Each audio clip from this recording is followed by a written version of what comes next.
Bueno, muy interesante la exposición inicial de nuestros tres panelistas. Ahora los invito a que pongan su cámara, habiliten su micrófono y pasemos a algunas preguntas. Comenzando con las preguntas que se pusieron en el chat, Claudio Sánchez le consulta específicamente a Lucas, pero creo que nuestros otros dos panelistas también pueden opinar al respecto, sobre cómo se ve en Argentina este marco de flexibilización de las políticas de espectro para conectar a los no conectados. Gracias, Caro, a Claudio también. Creo que acá lo importante es, de alguna forma, alinear los objetivos de política pública. Vemos como en muchos países se busca conectar a los desconectados, o se dice eso, pero finalmente luego vemos que las políticas de asignación de espectro tienen una mirada recaudatoria, o lo mismo con las estructuras impositivas. Entonces vemos que tal vez es interesante bajar esos objetivos a, a hechos concretos que realmente permitan desarrollar la conectividad. Por ejemplo, en México hace unos meses también el gobierno tiene un plan bastante ambicioso de conectividad, pero había aumentado los cánones anuales por pago y uso del espectro, que luego después volvió para atrás, volvió sobre sus pasos y dio marcha atrás por el impacto que mostramos que podía tener esos altos precios de espectro. Entonces creo que más allá, y me gustó el concepto de Rodrigo de solucionismo tecnológico, más allá de algunos conceptos de solucionismo tecnológico, como pueden ser nuevas tecnologías y demás, creo que todavía sigue siendo importante cuáles son las condiciones de acceso a esa tecnología, que permitan justamente la conversión de ondas radioeléctricas, en este caso, en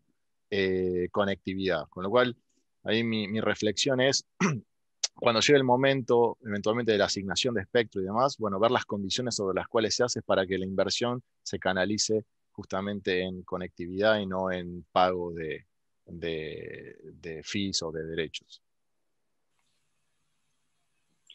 Sí, Mariliana, seguro que desde A7 este es un tema que también analizan en bastante detalle.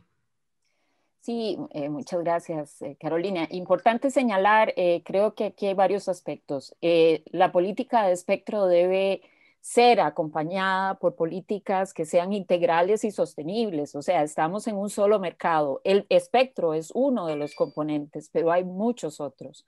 Entonces, aquí lo que necesitamos es que realmente la política sea integral y sostenible. Yo diría consecuente una cosa con la otra.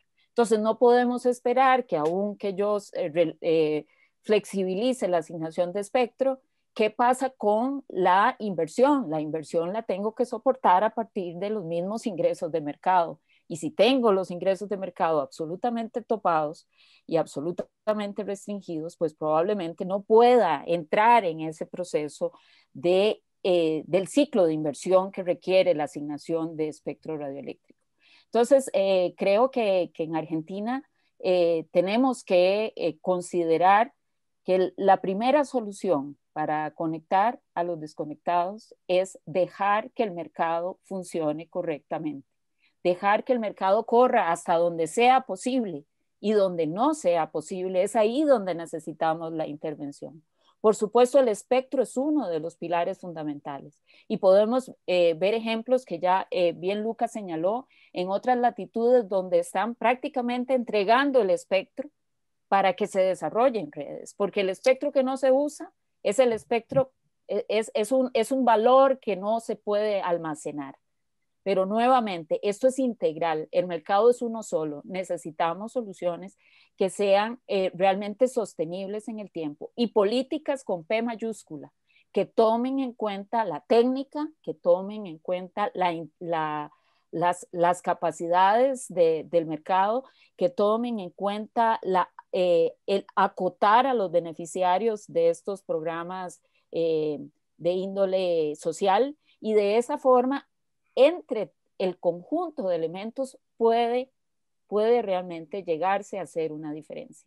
Pero si uno de los elementos está ausente, esos, definitivamente el resultado final no es el óptimo. Entonces, no solo necesitamos la apropiada política de espectro, sino también el apropiado mercado y la regulación apropiada también, y los elementos sociales para identificar a la población a la que necesito ayudar.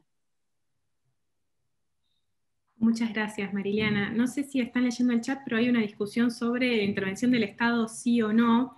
En este caso creo que es bueno relacionarlo con lo que había dicho Rodrigo sobre cómo repensar las políticas públicas y los objetivos para avanzar en la conectividad, y esto que decía Mariliana también, de avanzar sobre una agenda digital integral, no solo más allá de los ministerios o reguladores de conectividad, sino conectando con todas las políticas de gobierno y tendiendo a una política de largo plazo y de todo el Estado en su conjunto.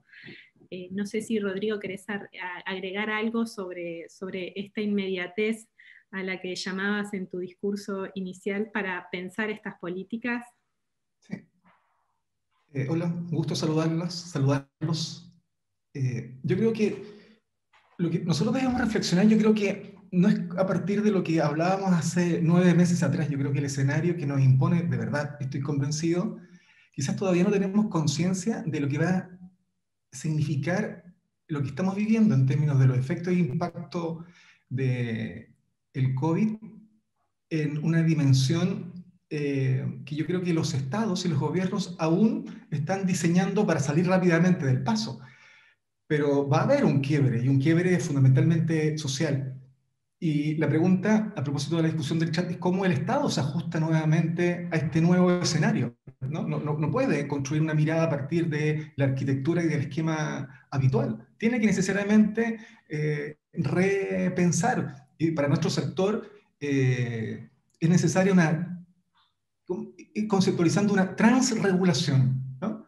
Una transregulación, porque es cierto, esto ya no tiene que ver con un problema sectorial. Nuestras discusiones ya no son solamente de espectro, es de verdad de manera transversal, porque si más de 1.200.000 niños en el planeta han quedado sin clases, sin poder acceder a un servicio de teleeducación, ese no es problema de verdad, que no es un problema de nuestra industria, ¿no? Es un problema que no está concebido en el modelo que el Ministerio de Salud tenga planes de conectividad, de conectar los consultorios rurales, o que el Ministerio de Vivienda a todo proyecto, ¿cierto?, de integración social de vivienda le integre, ¿cierto?, un acceso de banda ancha amplia en esos hogares. Es decir, hay un nuevo escenario en que si nosotros a estos eventos no invitamos a otros, ¿no?, que también lo hemos conversado recurrentemente, para propender a una transregulación que tiene que ver con hasta el tendido de fibra óptica. Ya no tiene que ver, ¿cierto?, nuestro sector, tiene que ver vivienda, bienes nacionales, tiene que ver el Ministerio de Obras Públicas, tiene que ver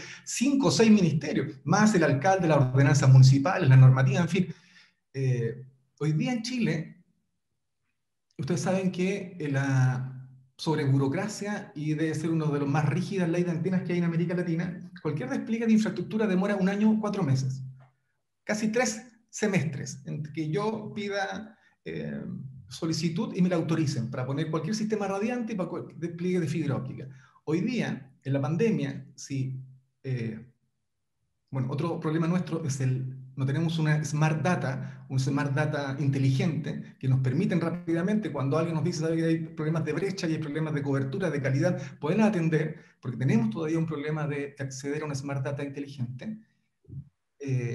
Si tú lo identificas hoy día, en plena pandemia, cuando hay más de 10 millones de ciudadanos confinados en Chile, cuando tú vas a un municipio, el municipio te dice, lo tengo súper claro, hay que atender a este grupo vulnerable, pero el permiso igual se va a demorar 1 año y 4 meses. Entonces tú dices, bueno, el responsable de la calidad del servicio y de la experiencia del usuario, sin duda, seguimos siendo nosotros, pero acá hay una parte fundamental que no se está haciendo cargo del problema. Y en naciones como la nuestra, como en Chile, el 99% de la inversión es privada. Entonces tú dices, sí, hay que generar una nueva arquitectura de incentivo, es verdad. Como decía, no podemos seguir, ¿cierto?, sin que el Estado participe de manera activa en una reconfiguración de aquellos incentivos. En Chile no hay un fondo de servicio universal, pero sí, el Estado tiene una capacidad para plantear subsidios a la demanda, subsidios a la oferta, subsidios cruzados. La ruralidad en la mayoría de los países de nuestra región sigue siendo gran el tope, en donde cuesta mucho más conectar a las personas que están en la ruralidad. Y la industria, yo insisto, nuestra industria está a la altura. Si tú el día de la mañana, cualquier industria que mañana tú le dices, ¿sabes qué? Vas a tener 10 o 12 millones de confinados, ¿no? Uso intensivo de las redes fijas, y va a aumentar un 80% la demanda. Yo tengo la seguridad que la red del agua, la red de energía o cualquier otra red de gas se tensionan y conflictúan. En nuestros países, más del 80-90% de las redes han resistido. Por tanto, hay inversión, hay resiliencia. Y lo otro fundamental, y con esto termino, es los incentivos de la inversión. Quizá los gobiernos progresistas rehuyen, ¿no? A abordar los temas de inversión y de fomentar la inversión. Yo creo que no hay que tener complejo en esto, no hay que ideologizarlo de verdad, porque no hay posibilidad de desarrollo, no hay posibilidad de agendas digitales, si no hay posibilidad de nada, si no hay un fomento claro y sostenido a la inversión privada. No, nuestras naciones son muy pocos lo que invierten los estados, ¿no? En redes troncales, en redes de última milla, para qué decir, ¿no?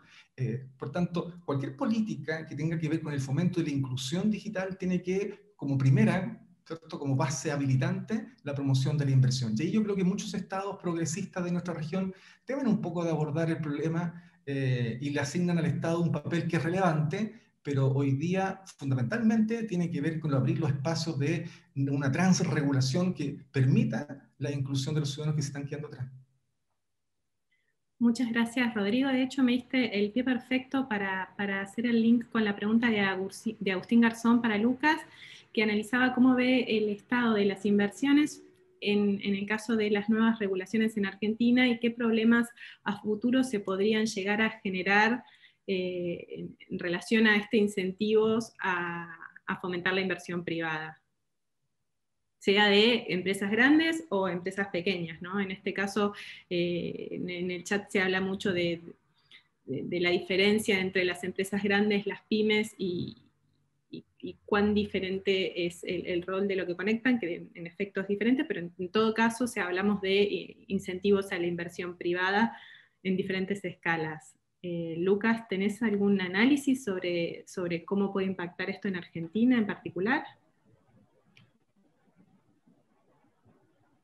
No escuchás. Ahí le pedimos a Facundo, que es nuestro operador, que habilite el micrófono de Lucas. Ahí está, no, te decía, escuchaba, pero no me dejaba sacar, estaba bloqueado. Mira, yo creo que más allá de la pregunta específica, digo, porque creo que al día de hoy se están viendo el impacto que tienen las diferentes regulaciones y medidas que se están tomando.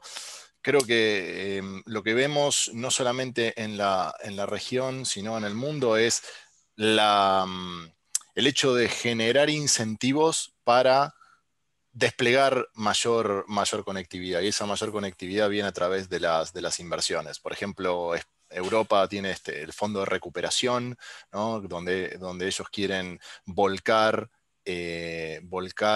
dinero al mejoramiento de las redes, de la infraestructura digital.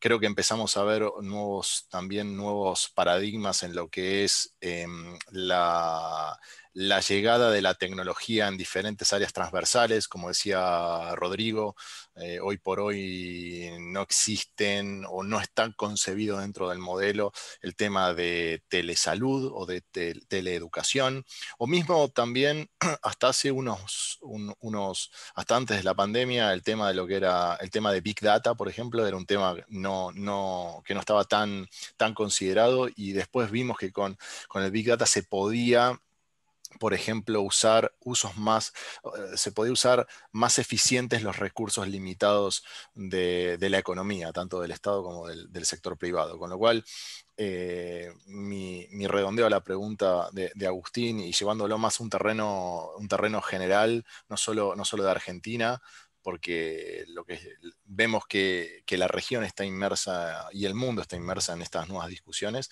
es vinculado vinculado a cómo generar esos incentivos y cómo permitir que la industria sea sostenible para poder seguir dando conectividad.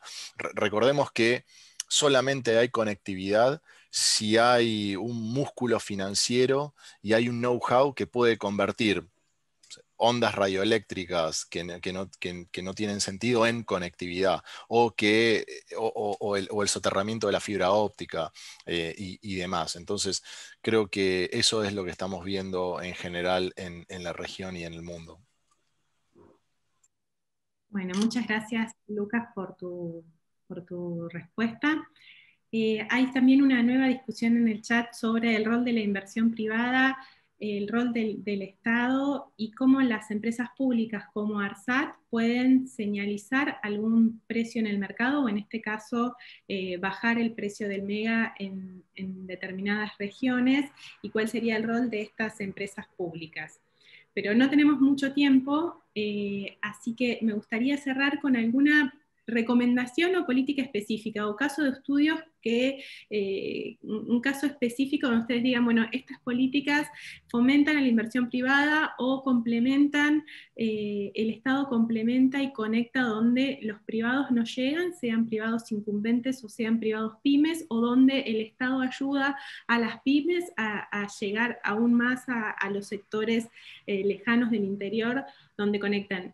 Ustedes tienen una visión regional, bueno, Rodrigo desde Chile, pero también conoces mucho la región, y me gustaría, para cerrar este panel donde analizamos estas políticas regionales, tener estas recomendaciones concretas, o por dónde empezar este camino, que digo, fomentar políticas que busquen la inversión privada, que complementen y que conecten a todos, son objetivos que creo que todos queremos, sea el sector privado o sea el sector público, y no importa el partido político o la ideología de cada persona. Pero sí es bueno empezar a trabajar, y en esto retomo lo que dijo Rodrigo, que esto lo tenemos que hacer inmediatamente y es urgente. ¿Por dónde empezar? ¿Qué ejemplos tomar o por qué lado avanzar para llegar a estos objetivos que son grandes, son urgentes y son necesarios en nuestra región? Mariliana, comenzamos con vos. Gracias. Yo diría que aquí la clave es una agenda digital transversal, una regulación inteligente, un debido acotamiento de la intervención del Estado donde sea absolutamente necesario, y facilitar que las empresas desarrollen su tarea, que por eso están en el mercado y por eso han sido responsables de más del 80% de las inversiones en América Latina. Entonces aquí es de suma importancia acotar dónde el Estado debe intervenir y dejar que también el mercado funcione. Y nuevamente, a través de una regulación inteligente, una regulación técnica, una regulación que estudie, que se base en datos. Eso es importantísimo. En Argentina es esencial que las medidas sean sostenibles. No importa el tamaño de la empresa, las medidas deben ser sostenibles. Acotar apropiadamente garantizaría que los esfuerzos públicos se concentren, se focalicen, y allí hacer diferencia. Si el esfuerzo público se extiende demasiado, al final distorsionamos un mercado que venía funcionando apropiadamente antes de la pandemia. Sabemos que estamos en circunstancias extraordinarias. Sabemos perfectamente que hay una mayor cantidad de población en vulnerabilidad. Pero bueno, precisamente esa complementariedad público-privada es lo que requerimos aplicar inteligentemente. Y Argentina lo requiere en forma urgente para lograr la sostenibilidad de todo el ecosistema.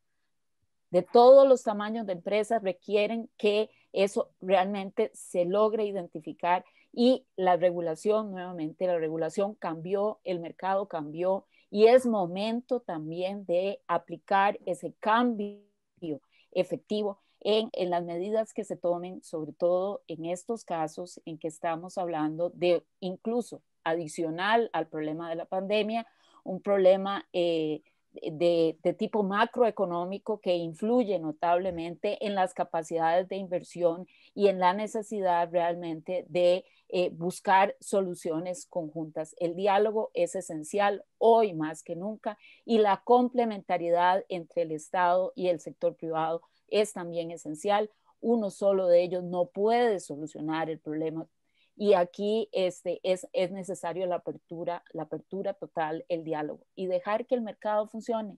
Y donde no funciona, para eso está el Estado. Bueno, muchas gracias, Marilena, por la claridad en las diferentes iniciativas y en los roles de cada uno de los actores en este ecosistema. Rodrigo. Sí, cortito. Nuestra industria, yo lo digo, hoy día armamos nosotros en nuestro país una cámara de infraestructura digital con los que despliegan infraestructura, ¿no? Saben que hasta hace poco tiempo atrás había una concentración de toda la cadena de valor, ¿cierto? Poco a poco se ha ido desagregando en distintas capas de red, de infraestructura, de servicio. Bueno, en la Cámara Chilena de Infraestructura Digital en Chile se agrupan los que despliegan infraestructura, sistemas radiantes, torres, fibra, en fin. Y hemos tenido bastantes discusiones un poco de cómo hemos actuado nosotros como industria, en términos de que hoy día, si el mercado cambió, la regulación cambió, la sociedad y el ciudadano en relación con el servicio también cambió. En Chile estamos en plena discusión acerca de una nueva constitución. Y estos temas van a estar en la agenda pública. Están cómo se garantiza constitucionalmente ciertos derechos. Y el tema del acceso a Internet, de la conectividad, el tema de la soberanía digital, de la identidad digital, de la protección de los datos, de los algoritmos éticos, en fin, va a ser parte de la discusión de lo que se nos viene en nuestro país y por consiguiente va a ser un tema que va a estar en las agendas de nuestras naciones. Por tanto, nuestra industria, más que un club de defenderse los intereses del rendimiento, también la ciudadanía tiene que vernos como un partner, ¿no? Nos tienen que ver como un facilitador, como que nos ponemos en el lugar. ¿Quién más que nosotros estamos preocupados de ir a conectar a los niños que no tienen educación online, los que no tienen un acceso digno a un bienestar digital, a quienes no tienen una canasta básica digital mínima? Es decir, acá no hay una despreocupación de nuestro sector por el bienestar digital de nuestros conciudadanos, por el contrario. Hay una preocupación real, efectiva, cierta. Sí, lo que nosotros exigimos por parte de lo que hacemos es que tan solo podamos generar una visión común de lo que necesitamos, ¿no? Y con un itinerario que nos dé ciertas certezas para poder llegar a cumplir las metas que nos trazamos como países. Pero a veces la incertidumbre, los cambios, ¿cierto? O giros en el camino, hacen claro que haya no se consolide una confianza, así como la ciudadanía necesita una confianza digital, existe en nuestro sector también una confianza. Y a propósito de las preguntas que hacía sobre qué me gusta o qué están haciendo los países, ahí me gusta el desafío que se planteó España en términos de construir su Agenda 2025. ¿No? Si me sabéis, esto lo vamos a lograr de esta forma, esto va a ser la inversión y los incentivos de la inversión privada. Esto es lo que va a poner el Estado en materia de conectividad digital, el impulso de la tecnología 5G, en competencias digitales, todo el ámbito que tiene que ver con ciberseguridad, la transformación digital del sector público, la transformación digital del aparato productivo, los proyectos tractores de la digitalización sectorial, cómo constituir e imaginar ciertos polos, ciertos hubs deslocalizadamente, así como un hub digital, un hub logístico, cómo hacemos que la economía de datos e inteligencia artificial esté al servicio de la buena vida en común y los derechos digitales. Por ahí, si tú me dices, mira, ¿qué cosa de lo que se está haciendo tiene un plan, tiene indicadores, tiene timing? A mí me gusta lo que se planteó en España. Muchas gracias, Rodrigo. Otro evento de Convercom analizaremos más en detalles ejemplos de agendas regionales y multisectoriales. Lucas, nos quedamos con muy poco tiempo, creo que igual tuviste la oportunidad de nombrar los grandes ejes de la GSMA. No sé si querés cerrar cortito, menos de un minuto. Sí, simplemente respuesta a tu pregunta, no hay una respuesta específica, un one size fits all para todos los países. Creo que dependen también de mucho de cuál es la condición de contorno, cuál es el punto de inicio. la naturaleza del ecosistema digital es dinámico, con lo cual te diría que lo importante es establecer los incentivos para que se canalicen las inversiones y esas inversiones se conviertan en conectividad. Y finalmente cerraría con el último punto, que es, nosotros hemos visto que las recientes medidas justamente en Argentina van al contrario de conectar a los no conectados. Entendemos que se tienen que dar los incentivos justamente para que las inversiones se canalicen. El mundo está yendo a digital, y creo que Argentina no debería perder esa senda. Bueno, muchas gracias a los tres por las presentaciones y la discusión. Creo que podríamos estar todo el día hablando y analizando ejemplos, y la discusión en el chat también es bastante interesante. Perdón a los que no llegué a responder sus preguntas, pero tenemos que pasar al próximo panel, así que le cedo la posta a otra chica TIC, a María José Calvo, para que presente el próximo panel y los panelistas. Muchas gracias. Hola, buenos días a todos. Antes que nada, agradecer a Convercom por invitarme nuevamente a participar de sus eventos, y también es un placer compartir este evento con 4 chicas TICs, así que agradecer por la invitación también a las chicas TICs. Bueno, como todos sabemos, el contexto de pandemia y el aislamiento social que hemos vivenciado durante el año pasado, en el 2020, puso a prueba al máximo la infraestructura del sector de telecomunicaciones, pero también dejó a la luz esto que estamos conversando desde el inicio, de los no conectados, o sea, la cantidad de individuos argentinos que hoy no está conectado o no tiene conectividad. El tema de nuestro panel es ¿qué más se puede hacer? Y contamos con la participación de 3 disertantes que son miembros de organizaciones multilaterales, actores esenciales para contribuir en el sector para el desarrollo y seguir avanzando en el despliegue de infraestructura con el fin de la transformación digital del sector. Tenemos en el panel a Edwin Fernando Rojas, que ayer me dijo que le gusta que le digamos Fernando, así que bueno, él es de la CEPAL, trabaja en la División Económica de Desarrollo Productivo y Empresarial de la CEPAL, como especialista en temas de infraestructura de telecomunicaciones y economía digital en políticas públicas para su desarrollo. También contamos con la presencia de Antonio García Ceballos, del Banco Interamericano de Desarrollo. Él es especialista, líder en materia de telecomunicaciones para la gerencia de instituciones del BID, y es coordinador de la plataforma de banda ancha de BID. Y Sergio Escarabino, de la Unión Internacional de Telecomunicaciones. Él trabaja para América del Sur con responsabilidad sobre los proyectos de desarrollo de las telecomunicaciones en la región. Como ya han visto en los paneles anteriores, al final las presentaciones me pueden mandar las preguntas por chat y yo se las hago a los disertantes. Así que, sin más, pido por favor que avancemos con los videos. Muchas gracias.